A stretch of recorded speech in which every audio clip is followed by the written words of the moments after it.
pessoal, eu sou a Aline Coutinho. Olá pessoal, eu sou o Silas. E hoje nós vamos falar sobre a perenidade das empresas. Antes da gente iniciar, é muito importante compartilhar com vocês que as empresas possuem ciclo de vida.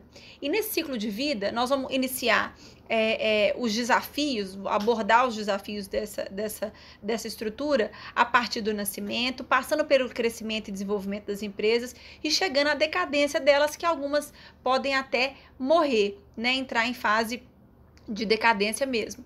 E hoje nós vamos iniciar, junto ao Silas, a fase de lançamento. A fase de lançamento é a fase que envolve o maior risco de mercado. É quando se lança um novo produto ou um novo serviço e esse produto ou serviço precisa ser aceito e aderido ao mercado. As vendas são baixas normalmente. Existe um custo de capital. Precisa conquistar os clientes. E esse custo de capital, ele vem para fazer essa conquista do cliente, seja do produto, seja do serviço. Em geral, os investimentos são altos. Apresenta fluxo de caixa negativo. E precisa de um capital que normalmente é de terceiro ou capital próprio do fundador. E normalmente, nessa fase, a equipe é super reduzida. As pessoas trabalham com times multifuncionais. Existe uma cultura de muito mais controle devido ao risco envolvido. O controlador, né, o fundador, está muito mais presente dentro da estrutura. Então, ele tende a olhar com o próprio olho, a controlar aquelas pessoas. Então, em geral, são estruturas de comando e controle, né, principalmente em décadas anteriores à nossa, onde a cultura de comando e controle está muito presente, em virtude até do próprio risco, porque o risco quem toma é praticamente sozinho o fundador, né? Ou os fundadores estão tomando o risco praticamente sozinhos. Então, existe implementar essa cultura do comando e controle é muito normal, né, dentro dessas organizações. A próxima fase é a fase de crescimento. É a fase com que esse produto ou serviço começa a aumentar as vendas, os clientes começam a comprar mais, a utilizar mais, a interagir mais com a empresa. E as vendas começam a crescer, o lucro começa a virar o jogo do investimento. O investimento não é tão mais pungente como na fase anterior, que é uma fase muito crítica na fase do lançamento, né? Hoje o lucro começa a equilibrar com o investimento e isso começa a ficar mais natural, né? Daqui a pouco existirá uma nova fase, que é a fase do novo capital, do capital de terceiro, para financiar o crescimento.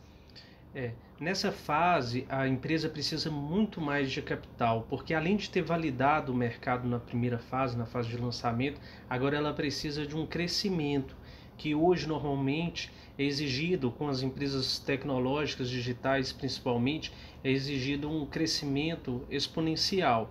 E há necessidade de estruturação da equipe, há necessidade de trazer mais pessoas para o time, de confiar nessas pessoas, de criar uma cultura que, como a Aline falou, na primeira fase fica uma cultura muito de controle, nessa fase precisa muito de autonomia, de treinamento de equipe, de trazer pessoas que vão fazer a diferença e que vão assumir responsabilidade. E é aí que vem o desafio, porque o controlador, né, o fundador, vem de uma cultura de comando e controle e agora ele precisa confiar nas pessoas, né, porque a empresa dele é feita de pessoas, então ele precisa confiar nas pessoas para que ele seja capaz de dar a elas autonomia, elas são capazes de fazer determinada função, são capazes de desenvolver determinada função, porque todo crescimento, seja ele acelerado ou não acelerado, precisa de gente para suportar esse crescimento. E ele vinha de uma estrutura, em geral, enxuta, porque a estrutura de lançamento é enxuta de pessoas, e a estrutura de crescimento, em geral, tem mais gente, e ele precisa confiar no maior número de pessoas possível. Quando chega nessa fase, quando ele passa da fase de crescimento, ele encontra a fase de estabilização, aonde o ritmo que vinha acelerado começa a cair, ele começa a encontrar um cenário de saturação, aonde ele tem vários concorrentes da mesma área, então ele é mais um, né? E ele tem o desafio de ser mais um no mercado. E, em geral, ele não tinha esse desafio antes porque ele estava acelerando o crescimento.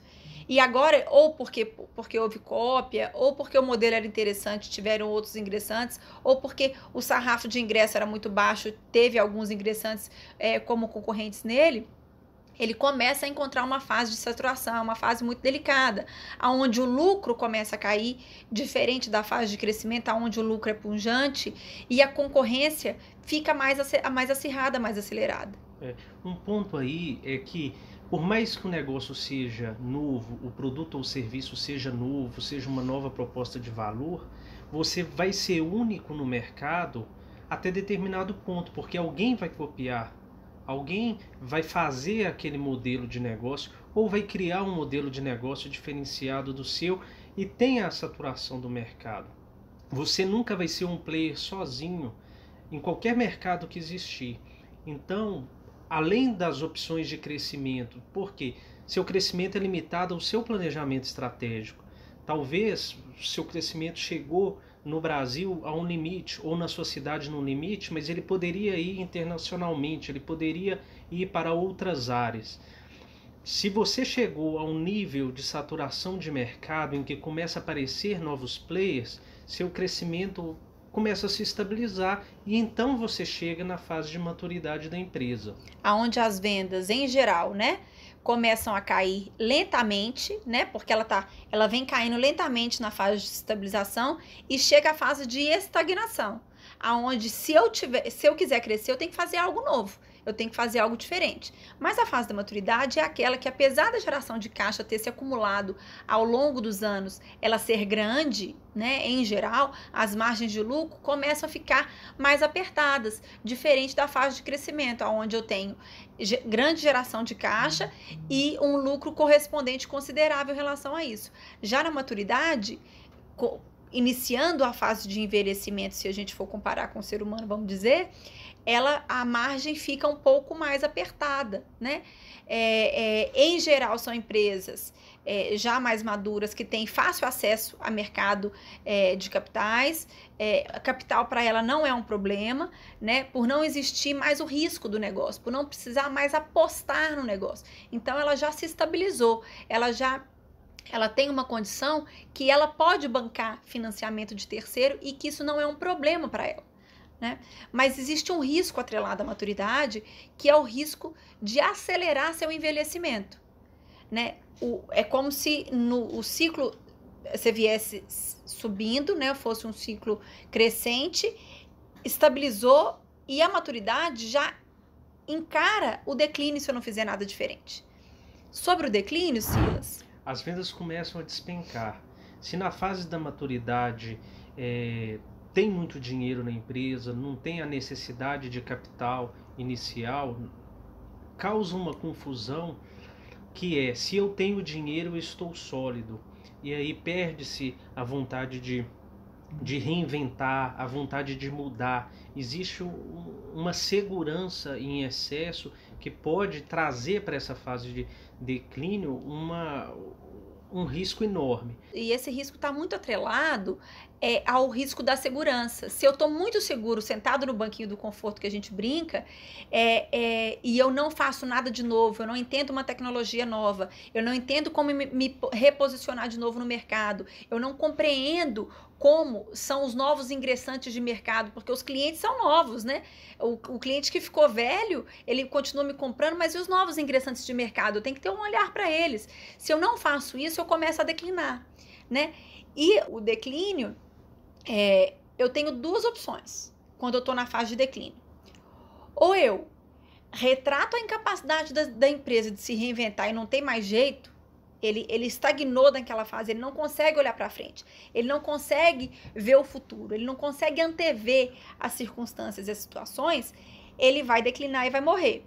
Ou ele se reinventa e ele dá o salto, que é o que a gente chama do salto da reinvenção, que é uma outra fase, a fase que se pressupõe um novo investimento. Um investimento de um novo mercado, um investimento em melhorar a qualidade de cliente, um investimento em novo produto, um reinvestimento em alguma fase dessa. É uma fase que precisa ter uma gestão de mudança muito grande, porque as pessoas estão, de certa forma, como que eu posso dizer, não seria bem estagnadas, mas assim, seguras demais. O novo, às vezes, é olhado como ceticismo. Só que a gente sabe que o comportamento do cliente muda o tempo todo. A tecnologia que chega muda completamente o mercado.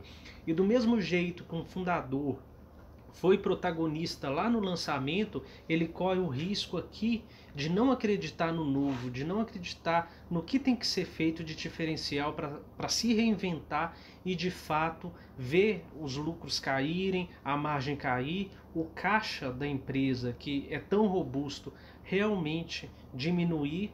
E aí toda essa vantagem, né, de acesso a capital, de acessar capital, começa a ser questionado também diante de um mercado porque que é uma está fase saturado. que pressupõe esse salto, vamos dizer assim, é deixar o conforto de ser grande, o conforto de ser estável, para encontrar o desafio do futuro, o desafio do novo, o desafio de o que tem mais além da curva, né? Então pressupõe uma redefinição, um planejamento muito grande para uma redefinição estratégica, um reposicionamento estratégico muitas das vezes. E é onde esse ciclo se renova para muitas empresas. Mas, infelizmente, não são todas as empresas que chegam ao ponto de chegar na fase de reinvenção, porque algumas morrem antes, infelizmente. Né? A mortalidade das empresas no Brasil é gigante, né? Muitas delas morrem no lançamento.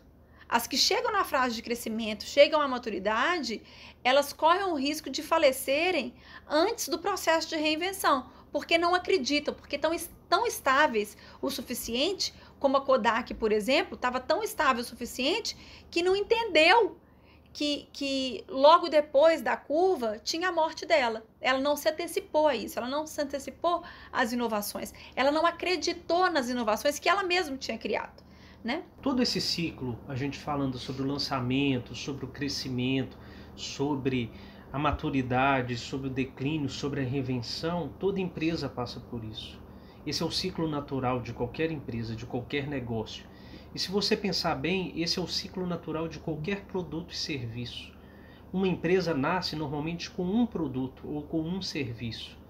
E a reinvenção dela pode ser uma variedade de produto. Enquanto você tem um produto chegando no declínio, você tem outro produto que faz ela se reinventar e surfar a nova onda, que vai trazer de novo desafios de investimento, investimentos diferentes, desafios diferentes, mas que vão compor uma carteira, um portfólio de produtos e serviços que fazem que ela seja perene. Mas por que elas morrem, né? Assim, seja na fase de lançamento ou na fase de crescimento, eu acho que é muito importante. São várias as causas, eu acho que é muito importante a gente abordar grande parte dessas causas. Por exemplo, na fase de lançamento, muita gente morre porque não escuta o cliente. Ele está na fase de aderência do produto. Ele não consegue escutar o cliente, ele não tem a capacidade de ouvir, né? De ouvir para ser atento a uma mudança, para estar disposto a mudar as necessidades, a se adequar às necessidades do cliente. Ele pode morrer por falta de visão de mercado, por uma concepção errada do mercado. Ele pode morrer por falta de acesso a capital. Tá tudo certo com o produto dele, ele consegue ouvir o cliente, ele consegue entender o mercado, ele tem uma abordagem boa, etc e tal, mas ele não tem acesso a capital. Acesso a capital é diminuto no país, principalmente para quem não tem crédito, né? Então ele pode morrer por isso, porque ele precisou de uma injeção de capital e ele não teve.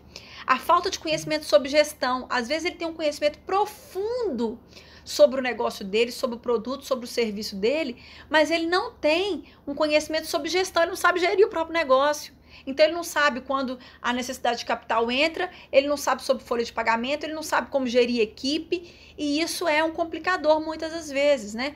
O empreendedor precisa ser multifuncional, né? Isso é exigido dele para ele passar dessa fase, né? Conhecimento sobre gestão é muito importante. E se tratando do Brasil, a gente sabe que o Brasil é muito atrasado no conhecimento financeiro.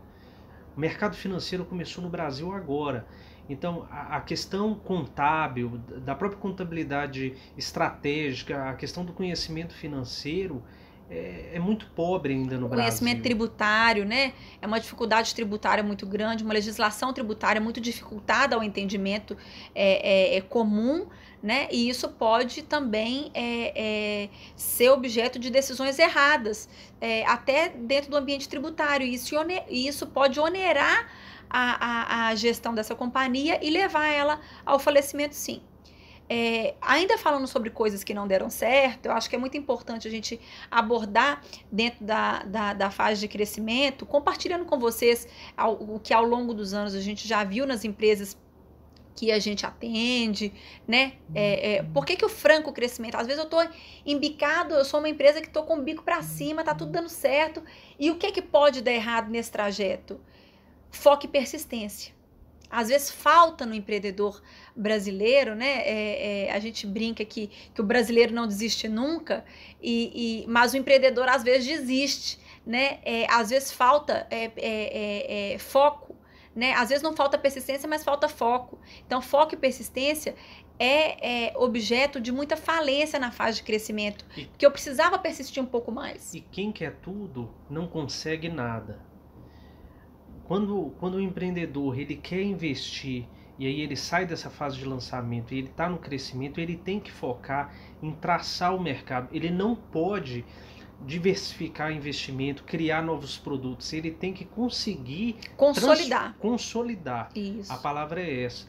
E a gente precisa organizar a casa, juntar time, colocar todo mundo na direção certa, para que esse produto chegue numa escala aceitável, que pague todo o custo de investimento que teve na primeira fase de lançamento. E aí ele vem para um novo desafio, que é o seguinte: às vezes o cara tem foco, tem super persistência, tem foco e tal, mas ele perece das pessoas certas, ele perece de pessoas, porque ele está na fase de crescimento, ele precisa das pessoas certas nos lugares certos, para poder conseguir delegar e aí crescer o time e a empresa. Só que o mercado, ele não consegue, por exemplo, fazer boas captações de pessoas. Ele não consegue fazer, por exemplo, boas contratações. Ele não consegue, às vezes, confiar nas pessoas certas. E aí perece, porque ele sozinho não dá conta do processo de crescimento de uma companhia como um todo. Por quê? Porque se ele não fizer isso, ele não consegue organizar. Então, muitas empresas, aqui chega muitas empresas numa seguinte fase. Ele fez todo o dever de casa que ele podia no produto dele, ele fez todo o dever de casa que ele podia no serviço que ele entende. Mas o back, que é o financeiro, o contábil, a gestão, ele tem assim, ele não sabe nada, ele não fez nenhum desenvolvimento nessas áreas. E aí, às vezes, ele perece por isso, porque ele não desenvolveu as outras áreas da empresa dele. E o que é um produto bom?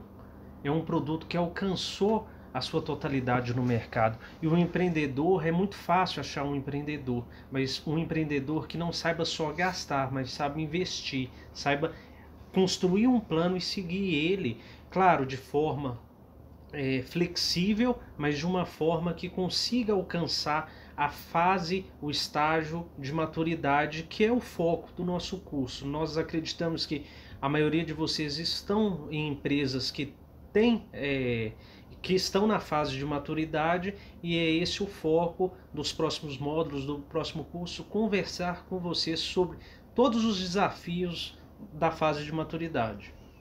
E sobre a fase de maturidade, qual que é o diagnóstico de quem já se tornou maduro no ambiente empresarial? É aquele que fez seu dever de casa em relação ao produto, fez seu dever de casa em relação ao serviço, já atingiu uma estabilidade na entrega de valor da empresa dele a mercado, já atingiu uma certa estabilidade no ambiente de pessoas, ele consegue fazer gestão, ele consegue gerir, ele já ganhou reputação no mercado, ele já fidelizou seus clientes, mas por algum motivo ele perdeu o timing, deixando escapar às vezes, começando a deixar escapar às vezes, lentamente, o que ele conquistou ao longo dos anos.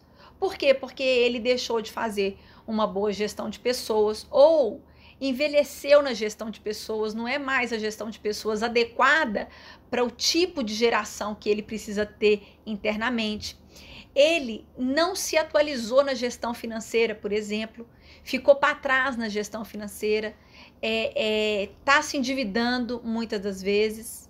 Mas o nosso foco aqui a despeito de ter falado, né, das fases de mortalidade e como as empresas morrem, seja na fase de início, de lançamento, seja na fase de crescimento, nosso foco aqui é entender que a gente compreende que grande parte da nossa audiência vai estar numa fase que é a fase de maturidade. Então, nós vamos abordar um pouco mais de tempo, gastar um pouco mais de tempo nessa fase de maturidade. E o que caracteriza a fase de maturidade para nós? É uma empresa que já entendeu muito bem, já fez o dever de casa dela no que se refere a produto e serviço, ela já está estável na entrega de valor que ela dá ao mercado, ela já ganhou reputação naquilo que ela faz, ela já conquistou a fidelidade dos clientes dela em grande parte do mercado que ela atua, mas por algum motivo ela envelheceu, ela está iniciando o processo de envelhecimento dela e ela perdeu o timing. Ela perdeu o timing em quê? Ela pode ter perdido o timing em inovação de produto. Ela pode ter perdido o timing em gestão de pessoas, em como gerir a nova fase de geração de colaboradores que está entrando no mercado. Ela pode ter perdido o timing no novo cliente dela, porque os clientes estão chegando numa situação geracional, está chegando a ser inserido no mercado e ela não tem mais conexão com esse cliente que chega no mercado agora, e aí ela perdeu o timing da inovação muitas vezes. E ela pode ter perdido o timing em gestão de pessoas, em financeiro, ela pode não ter se adequado, se inovado em novas formas de fazer, por exemplo, captação a mercado, né? Ela pode ter envelhecido no back-office, e isso acontece muitas das vezes, né? Ela pode não saber mais como acessa crédito com taxas mais baratas, né? Podem ter taxas melhores e garantir maior competitividade, por exemplo, do concorrente, e ela não sabe fazer, ela não consegue chegar nessa competitividade, isso é muito comum. Então ela pode estar chegando numa fase de envelhecimento e pode estar começando a deixar escapar entre os dedos aquilo que ela conquistou durante anos e se estabilizou durante anos, sem uma reação em tempo hábil. Então, ter time para reagir é que vai garantir que ela passe da fase de maturidade e faça a fase de reinvenção, aquele salto que a gente falou mais cedo, que ela identifique aonde que ela tem que integrar a inovação e faça efetivamente o salto. Se na fase de crescimento demanda muita energia e tal, a fase de maturidade pode ser uma fase onde ela precisa acomodar outras coisas, onde ela precisa trabalhar com mentes novas, onde ela precise olhar para si e entender aonde que ela precisa injetar novas energias, né? Assumindo, portanto, o desafio da reinvenção do próprio negócio, da reinvenção do seu ambiente organizacional, é muito importante. E é isso que todo o nosso curso quer falar, sobre a perenidade do seu negócio. Como você pode organizar sua empresa para que ela dure por várias gerações.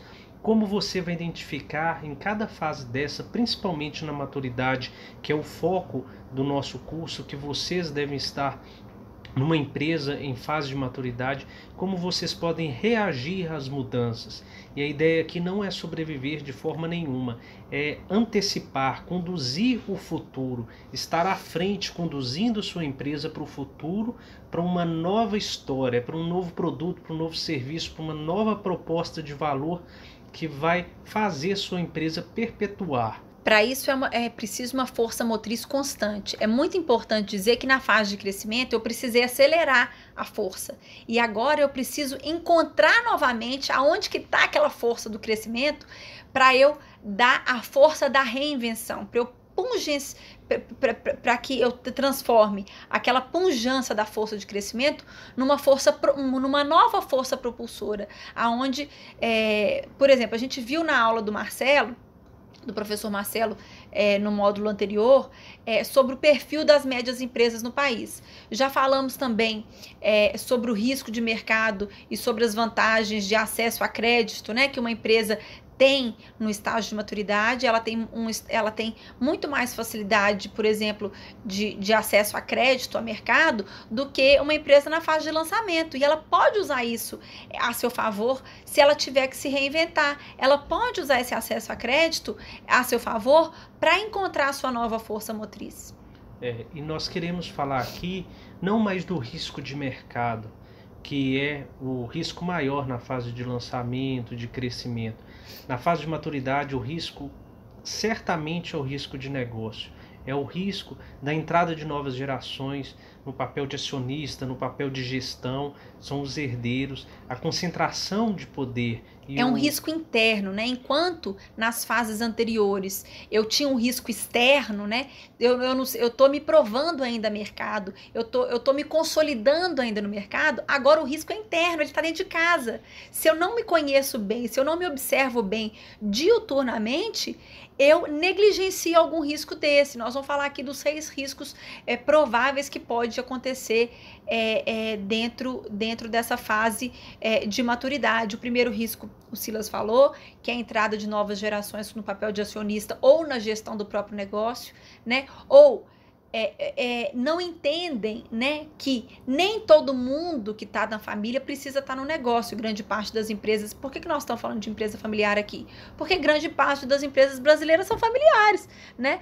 Só por esse motivo. Então, assim, ou o sujeito acha que ele tem que estar na gestão o tempo todo, ele não sabe que ele pode ser apenas acionista. E às vezes, por ter obrigação de estar na gestão, porque ele faz parte da família, às vezes ele atrapalha o negócio. A concentração de poder é um outro risco altíssimo, né? Porque eu sou fundadora, eu cheguei até aqui, mas eu não passo o bastão de jeito nenhum. Vai morrer com você, então? Se você não assumir que existem outros ingressantes que podem sentar na sua cadeira e que você pode prepará-lo para sentar na sua cadeira durante um lapso temporal até grande, às vezes, a empresa vai morrer com você. E quando não existe esse planejamento, vem o risco maior, que é o risco de falecimento. Se os fundadores morrem, como que fica a empresa sem um planejamento, sem uma estruturação para aquilo ser realizado? A necessidade de profissionalização da gestão é outro risco super conhecido, porque as empresas, quando elas saem do fundador, passam pelo lançamento e crescimento e não são estruturadas, não são atualizadas quanto às práticas, igual a Aline falou, as práticas financeiras de pessoas, elas precisam passar por uma revitalização dessas práticas, trazer pessoas novas, colocar cursos, treinamentos, projetos para que as pessoas que fizeram parte do crescimento da empresa não se acomodem, mas sempre progridam, né, nas práticas comuns de mercado. O IBGC, que é o Instituto Brasileiro de Governança Corporativa, ele tem um estudo que apresenta para a gente, né? Porque às vezes a gente conhece, sabe, mas não viu formalizado ainda, né? Então ele apresenta para a gente que existe uma correlação entre a presença do fundador e o menor nível de adoção de práticas de governança corporativa. Por quê? Porque aquela instituição está na linha do comando e controle ainda. Nessa geração, ele ainda está no comando e controle, ele não adotou boas práticas de governança corporativa, porque ele ainda acha que ele vai ficar para semente, ele vai ser perene. Ele não entende que para a empresa dele ser perene, ela tem que ser perene a despeito dele, a despeito da existência de vida dele, né? O fundador se configura nessas situações como um complicador na organização de uma estrutura de governança corporativa, porque para ele existe o medo de compartilhar o poder de tomada de decisão, e pela dificuldade, às vezes, de aceitar o seu próprio afastamento da empresa, né? Então, porque ele não aceita o fato dele não estar um dia ali, ele não prepara alguém para sentar na cadeira dele. E em contrapartida, estudos do próprio IBGC também mostram que quando, por outro lado, quando o fundador está no projeto e faz parte da condução do processo sucessório, de forma que ele conheça antes e pelos motivos certos, ele esteja dentro do projeto, ele conheça o propósito do projeto, esses projetos são de excelência, são os melhores projetos. Ele pode, inclusive, conduzir o próprio processo, né? Ele pode, inclusive, protagonizar. Ele já é acostumado a protagonizar a história dessa companhia e, quem sabe, ele não pode ser convidado a protagonizar a história de sucessão de si mesmo, né? E quando ele entende esse papel de protagonista desse processo de sucessão, que ele mesmo precisa chamar para si, os projetos são super exitosos. São exitosos no ambiente da família, são exitosos no ambiente da propriedade e são exitosos no ambiente de negócio, né?